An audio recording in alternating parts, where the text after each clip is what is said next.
안녕하십니까, 이진우입니다. 미국의 애니메이션 만화 산업계에는 두 회사가 양대 산맥을 이루고 있습니다. 슈퍼맨, 배트맨 등의 캐릭터를 보유한 DC 코믹스, 그리고 아이언맨, 스파이더맨 등을 보유한 마블 코믹스, 많이들 들어보셨을 텐데요. 오늘 역사 속 경제 이야기 시간에는 이 흥미로운 마블과 DC의 만화 경쟁의 역사에 대해서 살펴보겠습니다.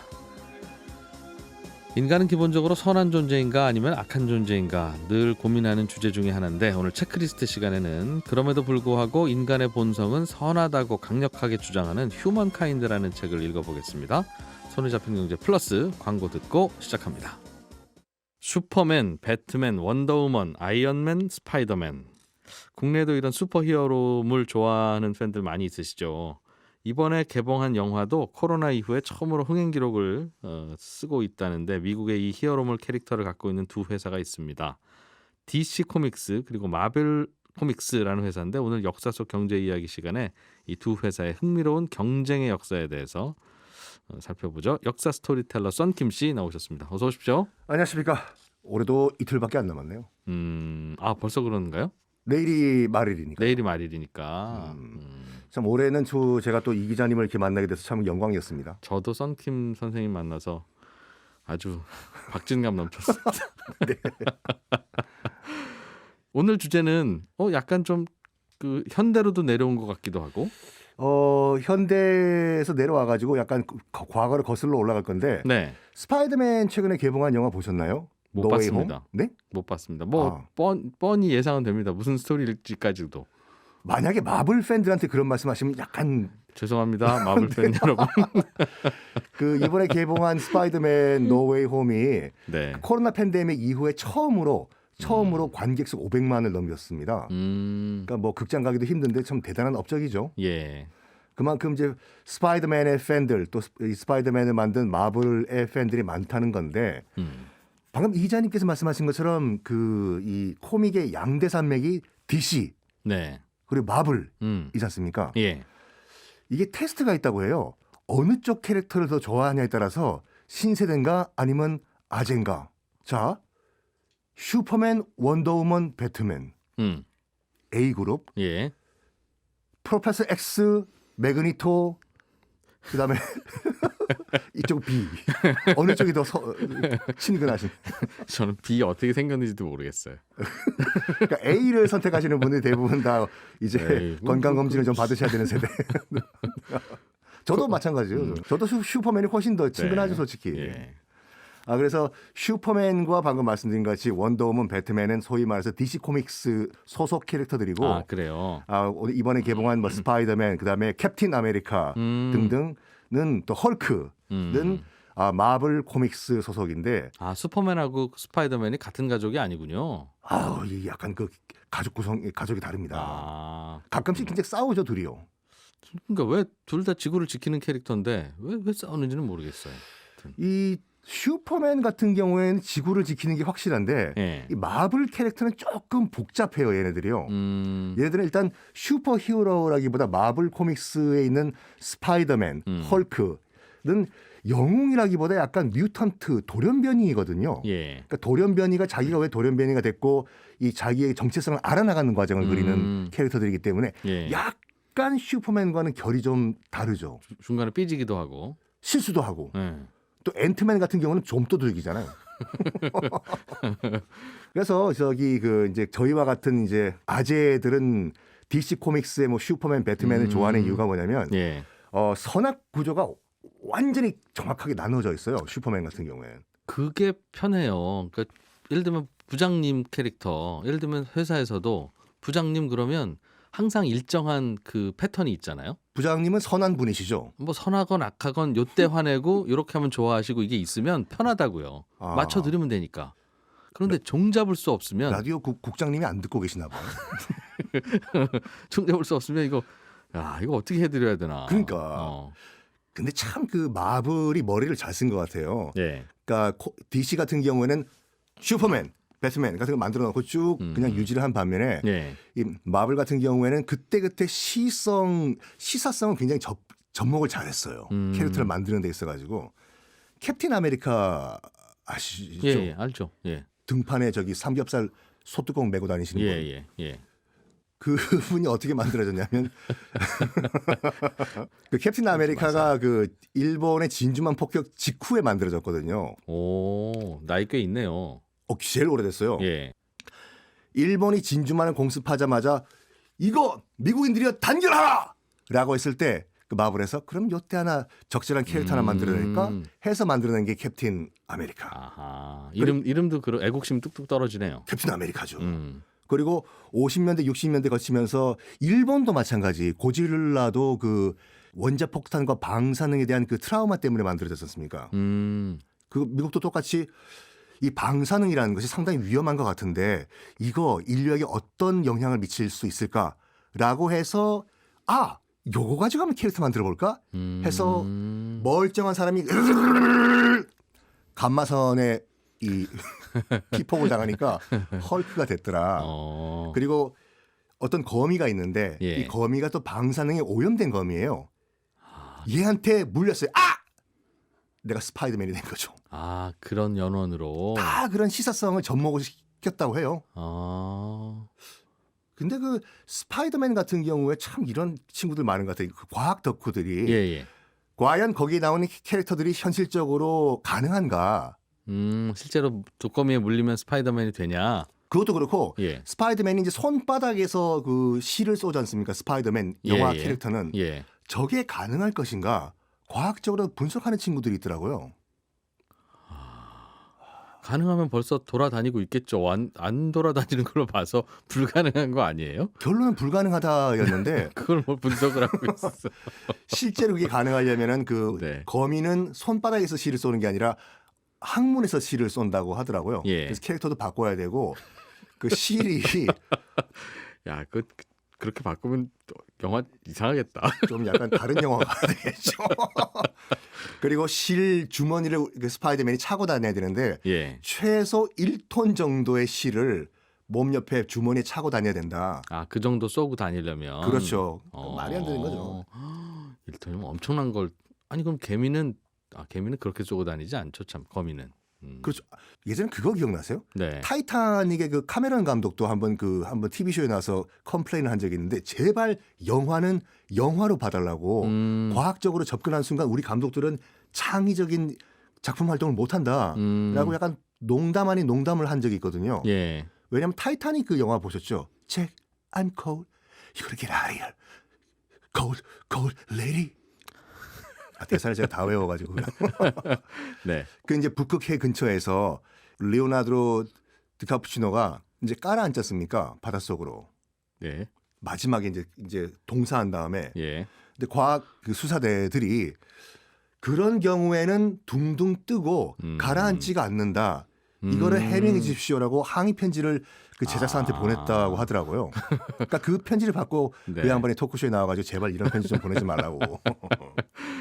네. 레오나르도 디카푸치노. 이게 참 한번 입에 붙으니까 안 고쳐지더라고요.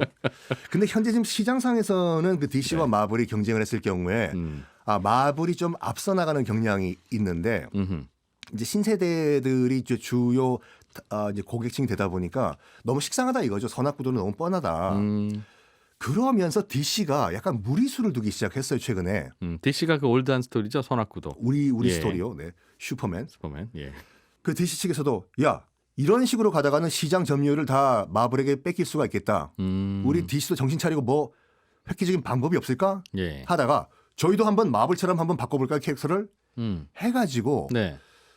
선악 구도가 명확했던 DC 캐릭터들을 약간 애매모호하게 고민에 빠지는 캐릭터로 만들기 시작했어요. 그게 우리 저기 영화를 좋아하는 사람들 입장에서는 네. DC의 몰락의 시초다라고 분석하시는 분들이 많거든요. 그 대표적인 케이스가 맨 오브 스틸 기억나시나요? 슈퍼맨. 그게 슈퍼맨은 아까 말씀드린 것 같이 예. 그냥 지구를 지키면 되잖아요. 예. 든든하게. 근데 맨 오브 스틸부터는 고민에 빠져요. 슈퍼맨이. 나이가 들었으면 관절염도 생기고 좀. 아니면 그런 고민. 나는 누굴까? 나는 왜 크랩튼 행성에서 난 지구를 왜 왔을까? 제일 저는 그 보면서 빵 터진 게 뭐냐면 그 영화에서 슈퍼맨이 내 가슴에 있는 S는 뭘 상징할까? 그러니까 그런 식으로 약간 마블 캐릭터 같이 예. 고민에 빠지는 캐릭터로 바꾸면서 아하. 그러니까 DC만의 그 장점을 살려나갔으면 좋았을 건데 이도 저도 아니고 저도 저도 아닌 그런 그 캐릭터로 빠지기 시작했다. 그것이 시장 점유율이 떨어진 대표적인 원인이다라고 그렇게 봐요? 말씀하더군요. 그렇군요. 그런데 만화 양대산맥 DC와 지금 그 마블. 이 마블 경쟁 구도를 말씀드렸지 않습니까? 음.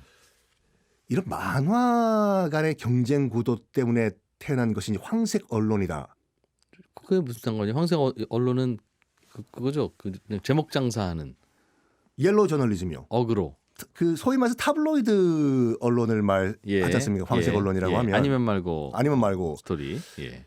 우리나라에서는 아직까지 그게 현실화될 수가 없는데 미국 같은 경우는 우리 기자님도 잘 아시겠지만 신문 가판대 그 뉴스 스탠드 같은 데 보면은 맨 앞에 꽂혀 있는 데가 이게 타블로이드거든요. 예. 제목도 굉장히 선정적이에요. 제가 기억하는 것만 하더라도 마이클 잭슨은 외계인이다. 마돈나는 사실 남자였다. 이게 팔려요. 궁금할 것 같아요. 예. 맨 앞에 꽂혀 있고 네. 정말로 마이클 잭슨이 외계인이었어? 나도 사본다니까요. 근데 그런 타블로이드 미국의 그 언론들이 그럼에도 불구하고 이제 이 파는 이유가 뭐냐면 일단 광고를 안 받아요. 왜냐면 광고주가 있으면은 신경을 쓰잖아요. 이런 민감한 뭐 기사를 터뜨릴 경우 야, 왜 그런 뉴스를 하냐? 아직 광고를 받지를 않아요. 아, 그래요? 그만큼 판매 부수로 밀어붙이는 거예요. 뭐 고소 고발하십시오. 고소 고발하면 오히려 블랙 마케팅 되고 더 좋지요. 우리는 판매 부수가 이만큼 높기 때문에 우리는 I don't care. 신경 안 씁니다. 이게 저기 이제 옐로우 저널리즘의 타블로이드거든요. 이거의 시초도 두 만화 경쟁에서 시작했어요, 이게요.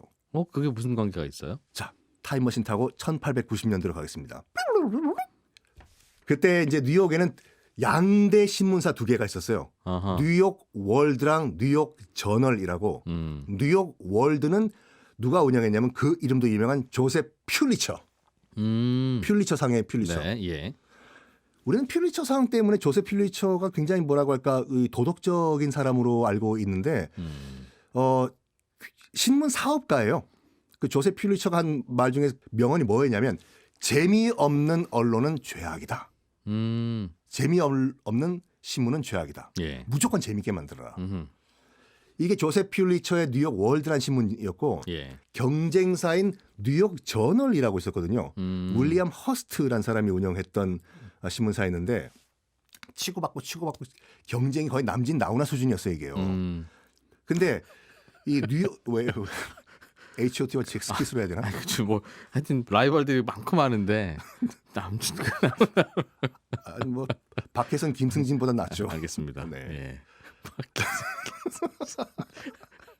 그래서요. 그래서 당시 이제 그 조셉 퓰리처가 운영을 하고 있던 그 뉴욕 월드 신문 일요일판에 옐로우 키드라는 만화가 연재가 되고 있었거든요.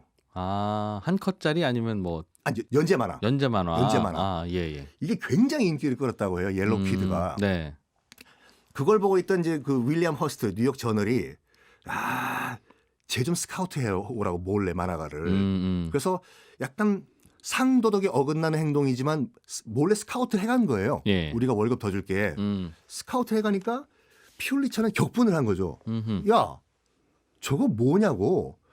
그렇지만 이 옐로우 키드는 우리 뉴욕 월드에서 연재하고 있기 때문에 우린 연재 계속한다. 다른 만화가를 스카우트 해와라. 네가 그려. 그래가지고 졸지에 두 개 신문사에서 동시에 옐로우 키드가 연재가 되기 시작한 거예요. 그러면서 그 당시 이제 언론과 그 당시 그 미국 시민사회가 뭐라고 했냐면 저거 봐라 옐로우 키드 가지고 저런 싸구려 언론사들이 치고받고 싸운다 해서 나온 말이 이제 옐로우 저널리즘이거든요. 그게 어원이 그거예요. 뭐 좀 복잡한 얘기지만 그 경쟁이 빵 폭발한 경우가 케이스가 1898년도에 그 미 스페인 전쟁이라고 쿠바에서 일어난 전쟁이 있었거든요. 미스터 선샤인 보셨죠? 봤어요, 그건. 거기 맨 앞장면에 이병헌 씨가 어떤 전투에 참가하지 않습니까? 미 해병대로. 그게 이제 미 스페인 전쟁인데 말이 미국과 스페인 전쟁이지만 전쟁이 치러진 것은 쿠바였거든요. 쿠바의 주도권을 놓고 싸운 전쟁이었는데 예. 그게 촉발된 케이스가 뭐였냐면 그러니까 미국이 이제 중남미의 패권을 차지하기 위해서는 이 쿠바를 먼저 점령을 해야 되는데 명분이 없는 거예요. 명분이. 근데 1898년도에 그 쿠바 수도 아바나항 앞에 정박돼 있던 미국 군함 메인호가 갑자기 빵 폭발하면서 승조원들이 다 사망하는 일이 발생했어요. 아이고. 원인은 아직까지 밝혀지지 않고 있는 상태인데 그 당시 이제 그 뉴욕 저널과 뉴욕 월드가 서로 경쟁 보도를 하는 거예요. 이거는 쿠바의 기득권을 지키기 위한 스페인의 공작이다. 스페인이 터뜨렸다. 라고 월드에서 보도를 하니까 네. 경쟁 업체인 그 저널에서 맞다. 스페인 국왕이 사주한 것이다. 서로 막 자극적인 그런 기사를 내는 경쟁을 시작한 거예요. 그걸 보고 미국 정부는 어쨌거나 야 지금 봐라 지금 두 언론사가 경쟁을 하고 있지만 여론은 스페인이 악마다라고 형성이 되고 있네. 네. 우리 미국 정부가 가만히 있을 수가 없지요. 그러면 우리 미국이 응징을 해주러 가겠다라고 해서 그 명분으로 쿠바를 침공을 한 거거든요. 아 그때. 스페인이 져요. 당연히 졌겠죠. 예. 그 당시 군사력은 스페인은 미국의 명함도 못 내미는 상황이었기 때문에 스페인이 진 다음에 뭘 내놔야 되잖아요. 네. 토해내야 되는데 일단 쿠바는 독립이 되고 물론 나중에 미국이 꿀꺽하지만 당시 스페인령이었던 괌, 필리핀 이것도 그 전쟁 이후에 미국으로 넘어갑니다. 물론 필리핀이 나중에 독립을 하지만 그래서 괌이 이제 미국령이 된 것은 거슬러 올라가면은 옐로우 저널리즘의 옐로우 키드 싸움부터 시작이 됐다. 그때부터. 라고 우리가 알 수 있는 거죠. 괌이 그때부터 스페인 땅이었군요. 코로나 다 끝난 다음에 이제 여러분 혹시 괌에 가시면은 예. 이 방송을 기억하시면서 여기가 원래 스페인령이었는데 왜 미국 땅인지 아니? 오빠 뭔데? 이렇게 얘기를 하시면 결혼하신다니까요. 네. 네. 조심하셔야 됩니다. 결혼은. 자, 역사 스토리텔러 썬킴 씨와 함께 들어본 DC 코믹스와 마블 코믹스의 대결 이야기, 옐로우 저널리즘의 어원까지 함께 배워봤습니다. 역사 스토리텔러 썬킴 씨였습니다. 고맙습니다. 네, 감사합니다. 우리가 만나는 사람들을 통해서 또는 뉴스를 통해서 안타깝게도 사람은 참 이기적이고 나쁜 존재 같다는 실망감을 느낄 때가 우리는 많이 있죠. 사실 인간은 그러나 이기적이라기보다는 친절하고 착한 게 더 본질에 가까운 존재다, 이렇게 주장하는 책이 있습니다. 책 제목은 휴먼 카인드라는 책인데요. 중앙일보 남국민 기자와 함께합니다. 어서 오십시오. 예, 안녕하세요. 뭐 이런 토론이 항상 있죠. 성선설이냐 성악설이냐. 예, 맞습니다. 이 책은 크게 나누자면 이제 성선설에 서 있는 책인데 예. 우리가 이제 교과서에서 배울 때는 성선설, 성악설 이렇게 대립되는 것처럼 배우지만 예. 상식적으로 대부분의 사람들은 그냥 인간은 이기적이다 보통 생각들을 많이 하시는 것 같고 예. 이 책은 그러니까 그 상식 통념에 도전하는 책이다라고 할 수 있습니다. 경제학자들은 특히 인간은 기본적으로 이기적이라는 전제를 깔고 네, 그게 좋다 나쁘다 토론할 게 아니라 네, 그 성격을 어떻게 활용을 해야 우리가 잘 먹고 잘 사는데 도움되느냐 하는 걸 고민하는 분들인데. 예, 맞습니다. 저도 뭐 경제학을 전공해서 항상 그렇게 배워왔고 많은 분들이 그렇게 생각하시죠, 실제로도. 예. 네. 사람은 기본적으로는 이기적이라기보다는 착한 쪽에 가깝다는 주장이 네, 맞습니다. 가득한. 저도 네. 이 책을 다 읽어보진 못했고 서점에서 한번 봤는데 매우 두껍더군요, 이 책이. 예. 이 책이 그러니까 인간은 이기적이다라는 통념을 이제 비판을 하려던 책이다 보니까 네. 굉장히 분량도 두껍고 사례도 많이 넣고 조사도 굉장히 많이 해서 예. 쉽게 한 600페이지 정도 되더라고요. 그래서 쉽게 읽기는 쉽지 않은 그런 책입니다. 그렇군요. 저자는 어떤 분입니까? 그러니까 리트허르 브레흐만이라는 분인데 리트허르 브레흐만. 예. 네. 네덜란드의 이제 저널리스트시고요. 기본적으로는 역사학을 전공한 분이시고 예. 그러다 보니까 이걸 좀 역사의 관점 그리고 저널리스트의 관점으로 이제 이러한 성선설에 대해서 말씀을 하시는데 예. 좀 이제 진본적인 시각을 가지고 계신 분이세요. 뭐 사람을 좀 더 신뢰해야 되고 믿을 수 있다. 네. 그런 기반으로 좀 더 좋은 사회를 만들 수 있다는 주장을 하기 위해서 인간이 착하다라는 걸 증명한 책입니다. 주변에서는 우리는 사람으로부터 실망하는 케이스들이 좀 더 잦은 것 같기는 한데 그런 예. 소식이 또 좀 더 자주 전해져서 그런지 몰라도. 예, 맞습니다. 예, 아무래도 가장 큰 영향을 미친 게 우리가 보는 뭐 문학 작품이나 예. 영화 같은 거 보면 항상 뭐 극한의 위기 상황에 가면 인간의 본성이 나온다. 네. 근데 그 본성이 대부분은 파국으로 치닫는 본성이잖아요. 이기적인 걸 자기를 뭐 이속을 챙기고 남을 피해를 끼치고. 그래서 대표적인 게 뭐 파리대왕이라는 소설이 이 책에서 나와요. 네. 이 책이 한 1950년대에 나온 책인 소설인데 무슨 내용이에요? 어떤 비행기를 타고 영국 소년들이 비행기를 타고 가다가 이제 사고를 당해서 네. 무인도에서 표류를 하는 얘기인데 예. 그러니까 순수한 소년들이잖아. 어린 소년들인데 예. 한 몇 년 시간이 지나니까 그 안에서 파벌이 생기고 권력자가 생기고 뭐 암투가 생기고 네. 파국을 맞이한다는 얘기예요. 어허. 그러니까 한마디로 이렇게 깨끗한 청소년들끼리 모여 있어도 인간이란 결국 이런 안 좋은 사회를 만든다라는 예. 걸 증명한 것 같은 소설이 됐고 어허. 이 노벨상도 수상을 하고 예. 그래서 아 인간은 참 순수한 조건에서도 저렇게 악행을 저지르는구나. 결국 인간은 예, 그런 게 된 내버려두면. 거죠. 그래서 그 책의 사례를 얘기를 하는데 이 이제 작가는 그게 사실과 다르다라고 얘기를 해요. 어떤 사례가 있었냐면 실제 사례인데 1965년도에 이제 태평양에 통가라는 나라가 있는데 거기서 6명의 소년이 이제 학교를 탈출해서 이제 배 타고 이제 자기들끼리 탈출을 합니다. 모든 소년의 마음은 비슷하군요. 예, 그래서 실제로 그 감행을 했는데 이분들이 표류를 한 거예요. 아이고. 근데 무인도에 들어갔는데 6명이고 비슷한 조건이잖아요. 근데 이분들이 1년 한 반 정도 만에 구출이 됐는데 그 사이에 자기들끼리 굉장히 사이좋게 지내고 막 저녁에 같이 운동도 하고 서로 막 응원도 하고 오히려 우정이 돈독해져서 지금도 친구로 지낸다고 할 정도로 1년 반 동안. 예, 자기들끼리 너무 잘 지냈다는 거예요. 규칙도 잘 지키고. 아. 그러니까 실제로 사람들이 이런 위기 상황에 빠지면 예. 서로 암투를 벌이기보단 오히려 더 적극적으로 협력을 하려고 하는 게 인간의 본성이다. 발리를 내놓는 거죠. 아하. 안 그래도 어릴 때 15소년 표류기 뭐 예. 이런 책도 읽었던 기억이 나는데. 예, 맞습니다. 15소년 표류기도 소년들의 표류 이야기인데 그거는 예. 해피엔딩이잖아요. 네. 근데 재밌는 게 대부분의 많은 분들이 파리대왕이라는 그 비극적인 결말은 기억은 하시는데 15소년 표류기는 많은 분들이 잘 기억을 못 하시거든요. 그러니까 인간이 기본적으로 좀 부정적인 이야기를 좀 더 각인을 많이 하고 보통 그럴 거야라고 생각하는 경향이 있다는 거죠. 그래서 그렇다 이 저자의 주장에 따르면. 예, 맞습니다. 근데 사람들이 기본적으로 인간은 악한지까지는 모르겠는데 네. 이기적인 건 확실해라고 하는 사례들은 뭐 주변에서 많이 겪기도 하고 네. 그렇게 확신하는 이유가 아마도 사람들은 자기 자신의 생각은 잘 알잖아요. 그쵸. 내가 내 머릿속에서 무슨 생각을 하는지 나는 잘 알잖아요. 네. 그러다 보니 대부분 이기적으로 생각을 하고 네. 그러다 보면 그래, 다른 사람도 나갔겠지. 그럼 다 이기적이겠지. 그런 결론을 내리고 있는 건 아닐까요? 사실 저도 뭐 당연히 뭐 더 제가 제 입맛에 맛있는 게 좋고 예. 뭐 돈 더 받고 이런 거 좋은데 예. 누구나 그러다 보니까 인간 누구나 이럴 거야 뭐 사실이기도 하고 그런데 우리가 좀 더 넓은 시각으로 보면은 인간은 순간순간 당연히 자기에게 좋은 거를 찾지만 네. 우리가 인류라는 이게 책 제목이 휴먼카인드잖아요. 전체로 봤을 때는 우리가 좀 더 협력하고 다른 사람에게 잘 보이고 싶은 방향으로 선택된 사람들이라는 거예요. 이게 어떤 의미냐면은 보통 이제 인간은 진화 이런 거 한다고 배우니까 예. 그럼 이기적이고 자기가 강하고 다른 사람 이기는 사람만 살아남은 게 우리들이겠지라고 예, 생각을 예. 하잖아요. 예.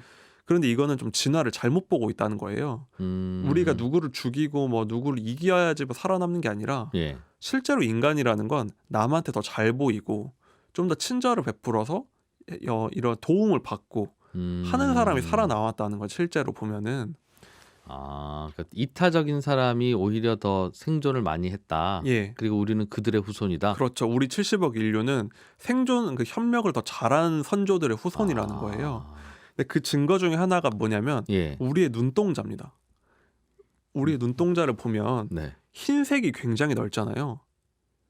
한 번도 뭐에 생각을 안 비해서? 해봤는데 사실 눈동자에서 검은 부분보다 흰색이 훨씬 넓거든요. 인간은 그렇죠. 그런- 그러고 보니 소 정도가 비슷하고 나머지는 동물들은 까만 게 많긴 하군요. 그런데 소도 이 눈동자 그 노출돼 있는 부분을 보면 검은 동자가 거의 대부분입니다. 사실 그렇죠, 그렇죠. 고양이도 그렇죠, 그렇고 그렇죠. 대부분이 그렇습니다. 그렇죠. 인간이 대부분의 그 동물 중에 가장 흰자가 넓거든요. 그래서 사람이 제일 무서워요. 눈동자가 까마면 그쵸. 오히려 귀엽기도 하고 더. 그쵸. 근데 이 눈동자 검은색이 작은 게 장점이 뭐냐면 네, 사람들의 시선이 어디로 가는지가 잘 티가 납니다. 그렇죠. 우리가 어른들이 왜 눈동자 굴리지 말라고 하잖아요.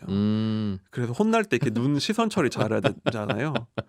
그런데 의외로 동물들은 검은 자가 작기 때문에 이 시선이나 이런 눈으로 교감이 오히려 잘 안 됩니다. 근데 인간의 눈 자체는 굉장히 소통이 잘 된 눈인 거예요. 근데 왜 이렇게 됐냐고 하면 인간은 기본적으로 뭐 힘이 센 동물은 아니잖아요. 그러니까 옛날부터 서로 협력 생활을 해야 되는데 옛날엔 지금처럼 언어가 발달하지 않았을 때니까 눈으로 신호를 준다. 서로 눈짓도 해야 되고 서로 이렇게 눈이 잘 통하는 사람끼리 소통이 잘 된다고 하잖아요. 눈 맞았다고 하죠. 그래서. 그렇죠. 그런 개체들이 이 무리에서 인기를 끌고 또 좋은 친구를 많이 사귀고 하다 보니까 살아남았고 계속 그렇게 뭔가 눈이 잘 통하는 개체가 살아남은 게 우리의 현재 모습이다라는 거죠. 이걸 진화생물학계에서는 예. 협력적인 눈 가설이라고 하더라고요. 협력적인 눈 가설. 예. 우리의 눈은 협력적인 거의 증거다. 그러니까 눈이 잘 움직이고 그로 인해서 의사소통을 잘 할 수 있는 사람들이 네. 결국은 살아남았고 우리는 그들의 후손이다. 예, 맞습니다. 야, 설득력 있어 보이기도 하네요. 그럴 듯한데요. 그래서 재밌는 게 이 책에 나오는 표현이 예. 인간을 호모 사피엔스라고 하지만 이 책에서 호모 퍼피라고 하거든요.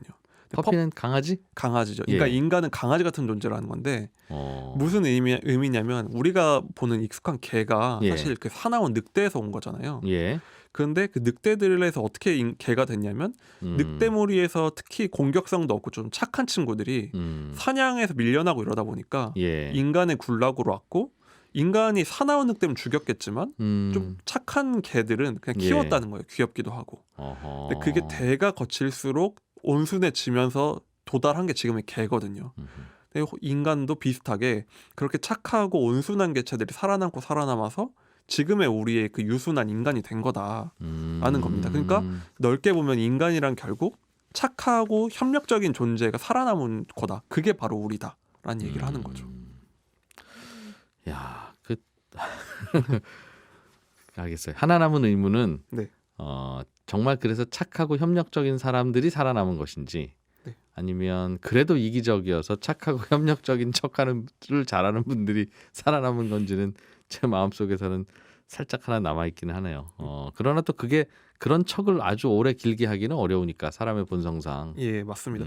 그리고 어느 순간 그 척을 너무 오래 하다 보면 그게 본성일 수도 있지 않을까. 오히려 사회화된 것도 인간의 품성이 아닐까라는 생각도 하게 되더라고요. 그렇네요. 예.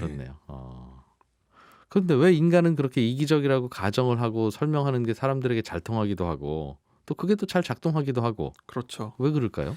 가장 큰 영향을 이 책에서는 미디어의 영향을 꼽아요. 워낙 유명한 것 중에 왜 뭐 이런 심리학 실험 중에 인간의 악행을 드러냈다고 유명한 실험 중에 하나가 예. 스탠퍼드대 감옥 실험이라는 게 있거든요. 이게 뭐냐면 스탠퍼드 대학교에서 한 실험인데 예. 그냥 평범한 대학생 25명을 뽑아서 교도소 간수랑 이제 죄수 역할을 나눠서 5일 정도 실험을 한 건데 역할극으로. 예, 이게 굉장히 유명한 실험이거든요. 근데 그러고도 5일 만에 막 간수들이 막 폭행을 하고 막 폭동을 일으키고 이러더라. 그러면서 이 실험의 결과는 인간이란 이렇게 악한 존재다. 결국은 그냥 평범한 애를 데려다 놔도 이렇게 서로 폭행하고 억압하는 존재가 인간이다라게 워낙 유명해진 거예요, 이 실험이. 네. 그래서 아마 한국에서도 한 번쯤은 다 들어보셨을 거예요. 근데 실제로는 이 실험이 이 책에서 논파한 바로는 이 실험이 조작됐다는 겁니다. 그래요? 예, 실제로는 어떻게 됐냐면 예. 그냥 교도소 간수들이 알아서 그렇게 악행을 저지른 게 아니라 이 실험자들이 강력한 규율로 통제하라는 식으로 유도를 했다는 거예요. 너는 간수고 간수는 이 사람들을 통제해야 돼. 네, 그리고 좀 엄하게 안 다루면 오히려 엄하게 다루게 유도하고 그리고 또 그 안에 들어있던 그 이제 교도소 안에 들어있던 분들은 이 상황이 너무 충격적이라 가지고 굴복하게 되고 네. 자기를 내보내달라 그랬는데 안 내보내준 거예요, 실험진이. 그러니까 그 사람들 충격을 받은 거지 뭐 그런 권위에 복종하고 이런 게 아니었다는 거죠, 알고 보니까. 그러니까 이렇게 좀 오염된 실험이 매스미디어를 통해서 워낙 유명히 퍼지면서 정설이 됐다, 그런 얘기를 하고 있습니다. 그러다 보니까 이런 미디어의 영향이 우리의 안 좋은 선입관을 강화했고 특히 이 시기가 2차 세계대전 후 네. 뭐 그런 인종 청소 그런 게 직후라 가지고 아하. 사회적으로 이런 실험이 워낙 뭐 그냥 받아들여졌다는 그렇죠. 거예요. 당연히 뭐 나치도 그랬고 뭐 실제로 그런 사례들이 많이 눈앞에도 보이니까. 그렇죠. 그러다 보니까 음, 그런 선입견이 강화됐다 지적을 합니다. 그렇다. 알겠어요. 이런 실험들은 다양하게 있기도 하고 실제로도 뭐 우리도 군대 같은 곳에서 직간접적으로 경험하기도 하고. 그렇죠. 네. 그런데 우리가 이제 그런 굉장히 안 좋은 사례들을 보지만 이 사람을 말하는 거예요. 우리가 실제로 만난 대부분의 사람들은 회사원이 100명 있다고 좀 나쁜 사람 뭐 상사 이런 사람도 있지만 네. 대부분은 누군가에게 잘 보이고 싶어하고 예를 들면 생일날 기프티콘을 보내는 식으로 뭔가 좋은 모습을 보여주고 싶고 예. 인사하고 자기 이미지를 관리하고 친절을 베풀려고 한다는 거예요. 그러니까 그런 물론 안 좋은 사례들이 있는 건 사실이지만 대부분의 인간들은 점점 더 사회적으로 나아가려고 하고 친절을 베풀고 싶어한다. 예. 그리고 또 그런 개체들이 또 선택을 받고 인정을 받는 경우가 많다라는 얘기를 하고 있습니다. 그렇군요. 아, 결론은 그렇게 내리고 있다. 네. 저도 가끔씩 무슨 책이나 어떤 곳에서 보면 이런저런 인간의 잔인함이라고 하는 게 자연스러운 본성이라고 주장하는 실험들이 꽤 있었던 것 같은데 서로. 그런 게 이제 여러 실험이 나오는데 네. 뭐 책에 다 언급을 못하지만 이 책에서 대표적인 실험 한 3가지 네. 그리고 유명한 뭐 뉴스 보도 이런 것들을 좀 반박을 하고 있고요. 그래서 그런 식의 뭔가 그런 선입견을 만든 그런 사례들을 반박하는 식으로 계속 책이 진행이 되는데 그렇군요. 읽다 보면 꽤 생각지도 설득력 못한 있어요? 부분이 있습니다. 아까도 저 두 그룹으로 나눠서 한쪽은 간수, 한쪽은 뭐 죄수, 예, 뭐 이런 식으로 나눠서 역할극을 시켰을 때 네, 그 역할극이 너무 리얼한 나머지 네, 사람들이 패닉에 빠져서 간수는 잔인해지고 죄수들은 공포에 빠지더라. 네, 맞습니다. 하는 게 너무 리얼하게 하는 게 실제 인간의 본성을 드러내주기 위한 조건이 아닌가. 아, 그럴 수도 있겠죠. 그렇죠. 그때 나오는 게 본성이지. 네, 한 30분만 하다가 이따 회식하러 같이 갈 거예요. 자, 시작. 그러면 본성이 나오겠어요? 그래서 이 책을 읽다 보면 네. 그럼 본성이란 무엇일지 어디까지가 본성인지 그건 헷갈리게 되더라고요. 근데 제가 생각할 때는 우린 과연 이 사회를 만들고 살아가는 모습 자체가 우리의 품성이 될 게 아닌가? 그런 친절을 베풀려고 하고 서로에게 소셜한 맞아요, 모습을 맞아요. 관리하는 것 자체가 그렇게 보면 인간들은 점점 유순해지고 있고 사를 도우려고 하는 건 맞지 않나라는 그렇군요. 얘기를 하고 예. 있습니다. 그래요. 가끔씩 불쑥불쑥 튀어나오는 그런 성격이 나의 진정한 나의 본질인가? 네, 아니면 꽤 많은 시간 내가 다른 사람에게 비춰지는 나가 진정한 나의 본질에 가까운가? 네, 맞습니다. 생각거리를 던져주는 그러네요. 책입니다. 예. 그런데 가끔씩 뭐 범죄, 테러 혹은 뭐 제노사이드 등등 여러 가지 어떻게 인간이 저러지? 라는 거를 가끔씩 보면 저런 게 인간한테 있나 보구나 하는 걸 느끼기도 하고. 예, 맞습니다. 예, 그래서 우리는 자꾸 이렇게 인간은 선한 존재라고 하는 가설에 대해서 회의를 느끼는 건데 그 부분에 대해서도 설명을 하고 있습니까? 일단 가장 큰 발레가 될 수 있는 게 범죄겠죠. 아무래도 우리가 예. 보는 그 끔찍한 범죄들을 보면 인간이란 건 정말 어떻게 이럴 수 있나 싶잖아요. 그런데 한 가지 제가 프로파일러들의 책 같은 걸 읽으면서 좀 연구 중에 재밌게 봤던 게 그러니까 미국에서 1,800명의 그 한 세대를 예. 수십 년 동안 따라간 연구를 코호트 연구라고 하는데 그 연구를 해봤는데 1,800명을 추적을 해봤대요. 그랬는데 그 1,800명이 저지르는 중범죄들 있잖아요. 그 중에 70%를 6% 정도 되는 사람이 저지른다고 합니다. 그러니까 6% 정도 되는 범죄들이 그런 중범죄를 계속 저지르는 거예요. 네. 근데 그 말은 거꾸로 말하면 한 90%가 넘는 대부분의 사람들은 예. 그런 정도의 악행을 저지르지 않고 살아간다는 거죠. 이렇게 봤을 때는 그러니까 인간이라는 한 뭉뚱그려서 봤을 땐 나쁜 사람이 있지만 예. 대부분의 우리 중에 대부분의 많은 사람들은 그렇게 심한 악행을 못 저지르고 산다. 그런데 그럼 물론 그런 범죄 직업적 범죄자라고 하는데 그런 분들이 있긴 하지만 그럼에도 불구하고 대부분의 인간들은 규칙을 지키면서 살아가려고 한다는 발레가 예. 있습니다. 물론 그런 또 테러나 이런 악행들도 설명은 합니다. 뭐 그것도 잘못된 연대 의식에서 나온 악행들이 있다 많다 인간 역사에서 봤을 땐 그렇긴 하죠. 예, 네. 협력 의식이라는 게 마치 내 옆에 있는 사람끼리만 협력하려고 하다 보니까 대부분의 뭐 그렇죠. 뭐 군대나 집단이 저지르는 대부분의 그쵸. 악행들은 네. 그 저지른 사람들과 나중에 인터뷰를 해보면 네. 저는 그게 이 조직의 룰인 줄 알았습니다. 그렇죠. 그냥 시키는 대로 했고 그게 옳은 판단인 줄 알았습니다라고 그쵸. 했겠죠. 예. 그럼에도 불구하고 좋은 뜻으로 했다고 주장들을 하죠. 근데 그거 자체가 인간의 이 협력적인 지향을 네. 왜곡한 결과가 그런 식으로 발현되는 양쪽은 다 거다. 협력인데 네, 예를 들면 시위를 하는 집단과 시위를 막는 집단은 다 양쪽이 스스로에 대한 정당성은 있을 거 아니겠어요. 그렇죠.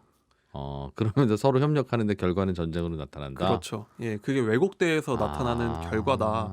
그렇기 때문에 그렇다고 해서 이거를 포기를 하면 안 되고 그걸 또 좋은 방향으로 돌릴 수 있도록 노력하는 게 올바른 대처법이다라고 얘기를 합니다. 또 그렇게 설명할 수도 있겠군요. 네. 가끔 뭐 충돌이 있거나 전쟁이 있거나 폭력이 있는 것도 네, 그게 악해서가 아니라 협력하고 남들과 같이 살아가려고 하고 하는 것들이 집단적으로 충돌한 그렇죠. 결과일 뿐이다. 우리 집단을 과도하게 위하다 보니까 네. 대외적으로는 이기적인 범죄로 피어날 수 있는 아. 전쟁 범죄가 사실 그런 거잖아요. 우리 그렇죠, 국가와 민족을 그렇죠, 위해서 그렇죠. 그랬다. 이런 식으로. 이쪽에서는 테러리스트, 저쪽에서는 열사 그러죠. 예. 현재도 그렇고. 네, 그런 식으로 왜곡된 걸 얘기를 합니다. 저자의 결론은 어느 쪽입니까, 그럼? 그래서 결론은 예. 굉장히 좀 인간성에 대해서 긍정을 해야 된다 기본적으로. 인간성에 대해서 부정을 하는 순간부터는 뭔가 뭐 규칙이 엄해지고 처벌을 하고 뭐 이렇게 배타적으로 가게 되잖아요.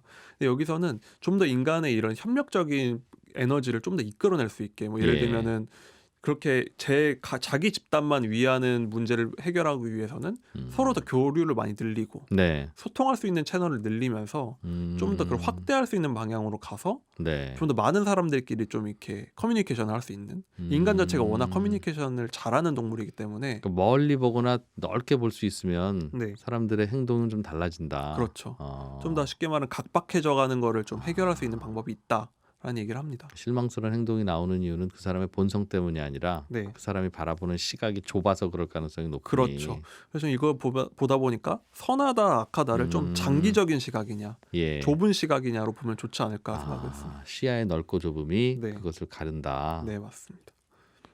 그렇군요. 예, 청취자분들도 꼭 저희 방송만 들으시지는 마시고요. 가끔 채널도 돌려보시고 그러면서 다른 방송들도 많이 접하시면 좋겠다 하는 생각이 드네요. 오늘 체크리스트 시간엔 인간 본성에 대한 고민 휴먼카인드라는 책을 함께 읽어봤습니다. 중앙일보 남국민 기자였습니다. 고맙습니다. 예, 감사합니다. 네, 손에 잡히는 경제 플러스도 마칠 시간입니다. 저는 내일 아침 8시 30분에 다시 와서 인사드릴게요. 지금까지 이진우였습니다. 고맙습니다.